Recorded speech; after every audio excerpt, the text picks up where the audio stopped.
नमस्कार दोस्तों, गणेश चतुर्थी का मतलब है खुशियाँ, उत्सव और बप्पा का आशीर्वाद। क्या आपने कभी सोचा है जिस भगवान को हम इतनी धूमधाम से घर लाते हैं उसे अपने ही हाथों से जल में विसर्जित क्यों कर देते हैं? क्यों? इसका जवाब आपकी जिंदगी देखने का नजरिया बदल सकता है। एक देवता जिसका सिर कटने के बाद उसे दुनिया का सबसे पहला पूज्य बनाया गया। ये कहानी सिर्फ एक त्योहार की नहीं, ये कहानी है इतिहास की। हर साल हम ढोल नगाड़ों के साथ उन्हें घर लाते हैं, मोदक का भोग लगाते हैं, उनकी पूजा करते हैं। लेकिन गणेश चतुर्थी का असली जादू, असली ज्ञान इन 10 दिनों में नहीं बल्कि उस आखिरी पल में छुपा है जब हम रोते हुए कहते हैं, गणपति बप्पा मोरया, अगले बरस तू जल्दी आ। नमस्कार दोस्तों, गणेश चतुर्थी का मतलब है खुशियाँ, उत्सव और बप्पा का आशीर्वाद। लेकिन आज हम कहानी सुनाएंगे उस मिट्टी की, उस विश्वास की और उस विदाई की जो असल में एक नई शुरुआत है। ये कहानी शुरू होती है एक कारीगर की गली से। ये सिर्फ मिट्टी है, बेजान, बिना किसी आकार के। लेकिन फिर एक कलाकार के हाथ इसे छूते हैं और इस मिट्टी में से आकार लेता है एक विश्वास, एक उम्मीद। देखते ही देखते ये मिट्टी विघ्नहर्ता का रूप ले लेती है और फिर होता है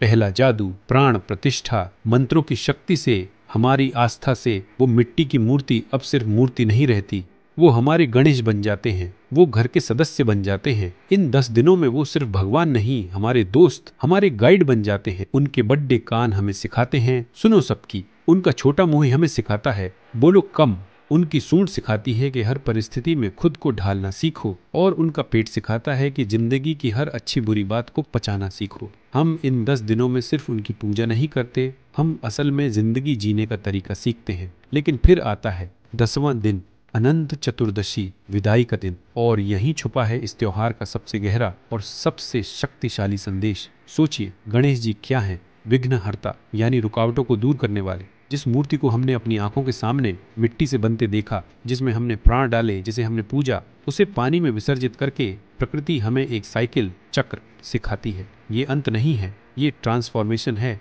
बप्पा हमें सिखाते हैं कि ये शरीर, ये आकार, ये सब कुछ मिट्टी है और एक दिन मिट्टी में ही मिल जाएगा। जो चीज़ मायने रखती है वो है आपके अंदर की ऊर्जा, आपके अंदर की अच्छाई।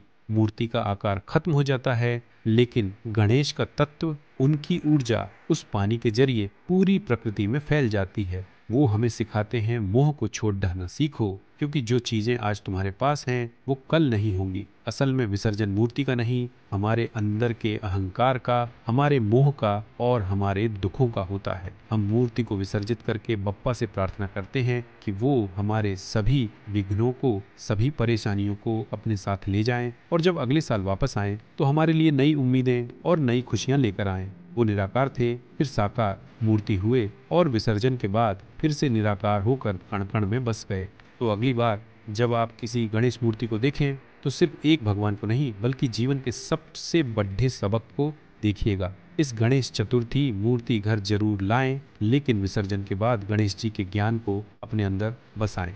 आपको ये कहानी कैसी लगी कमेंट्स में ज़रूर बताइए, और आपके लिए गणेश चतुर्थी का क्या मतलब है हम जानना चाहेंगे। वीडियो को लाइक और चैनल को सब्सक्राइब करना मत भूलना। आप सभी को गणेश चतुर्थी की हार्दिक शुभकामनाएं। गणपति बप्पा मोरया।